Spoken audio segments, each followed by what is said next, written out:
तो हम अपने कर्तव्य को कैसे नहीं, नहीं, पहचानें? नहीं, अज्ञान की बात नहीं है, इसमें विवेक की ज़रूरत है। भगवान ने कहा है कर्मण्येवाधिकारस्ते मा फलेषु कदाचन। कर्म करने पर हमारा अधिकार है, फल को हम प्रभु की इच्छा पे छोड़ देते हैं। कर्तव्य कर्म को ना करना ये प्रमाद है और ना करने योग्य को करना ये प्रमाद है। अगर प्रमाद है तो न वो भक्त है, न वो ज्ञान मार्ग में है, न किसी सतमार्ग में है। वो अज्ञानी है। निद्रालस्य प्रमादोत्थम तत्तामस मुदाहृतम, वो तामसिक आसुरी प्रवृत्ति वाला है, जो करने योग्य कार्य को ना करके ना करने योग्य कार्य को करता है। अब जैसे कि हम ऐसे हाथ पे हाथ रखे हैं और जो होना होगा सो, ये पशुवत बुद्धि है।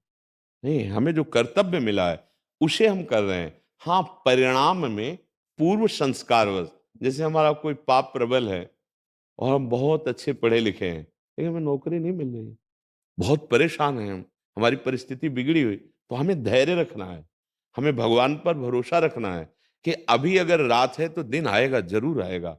अगर हम वो भरोसा नहीं रख पाए तो हमारा मन हमको डिप्रेशन में पहुंचा देगा, हमारा मन हमको गलत सलाह देगा कि अब शरीर रख के क्या करें, डिग्री हमारे हाथ में, जहां जाओ वहां से हमें तिरस्कार कर दिया जाता है। अब मैं क्या करूं, जितना पैसा नहीं था उससे भी हमने पैसा कर्जा लेके या हमारे पिता ने मेहनत करके हमको पढ़ाया, आज उनको सुख देने की बात है, मुझे नौकरी नहीं मिल रही, अब मैं क्या, निराश हो जाता है। व्यापारी व्यापार के परिणाम में जब ये पता चला कि घाटा आ गया तो वो निराश हो जाता है।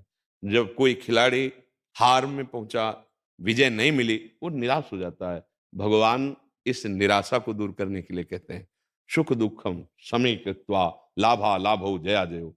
परिणाम में सुख आए या दुख, लाभ आवे या हानि, जय आए या पराजय, तुम थोड़ा समान भाव रखो।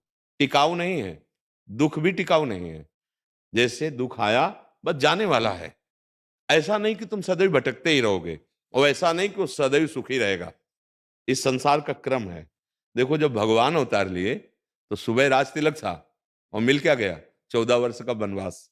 आप विचार करके देखो, हम लोग तो जीव हैं, जब भगवान अवतार लिए तो क्या एक रस जीवन रहा क्या सरकार का? अखिल कोटि ब्रह्मांडों के ईश्वर हैं। आप विचार करो, तड़प करके महाराज दशरथ जी के प्राण निकल रहे हैं, जबकि ऐसा होना चाहिए कि भगवान की गोदी पे, लेकिन वो सौभाग्य जटायु को मिल रहा है नहीं? जिनके समर्थ भगवान स्वामी हैं, सिया जी का अपहरण करके रावण ले जा रहा है। भगवान को हे खग हे मृग हे मधुकर श्रेणी, तुम देखी सीता मृग नैनी। क्या वो सर्वज्ञ सर्व समर्थ प्रभु सब जानते नहीं क्या?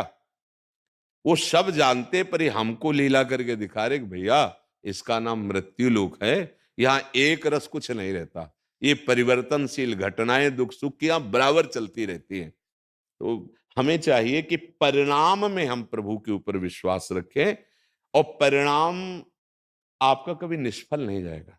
जैसे आपने बहुत मेहनत की और फल नहीं मिला अभी, तो आप निश्चित समझिए इस मेहनत का फल कहीं मिलने वाला है, वो मिलेगा, वो व्यर्थ नहीं जाएगा। कोई भी कर्म बिना फल दिए नहीं रह सकता।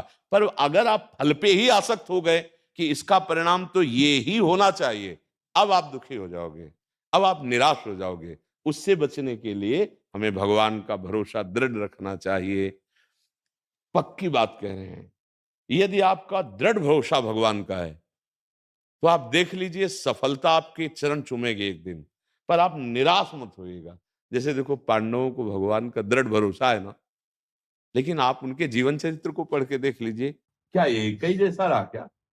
एक समय आया कि नवीन, जैसे देवराज इंद्र का नगर, ऐसे इंद्रप्रस्थ की रचना हुई और सम्राट पद पर महाराज युधिष्ठिर बैठे और पूरे विश्व के नरपति आकर वहां घुटने टेके उनके सामने कर समर्पित किया। फिर लीला बदलती है, शकुनी का पांसा चलता है, सब हार जाते हैं। द्रौपदी जी का चीरहरण लीला, फिर इसके बाद 12 वर्ष का वनवास, 1 वर्ष का अज्ञातवास, कितना भयानक कष्ट, फिर महान महाभारत युद्ध, और फिर वो विजयी, फिर वो इसी पद पर आ गए। देखो, ये जीवन की लीला ऐसे ऐसे चलती रहती है। अगर आप किसी को माने कि बहुत सुख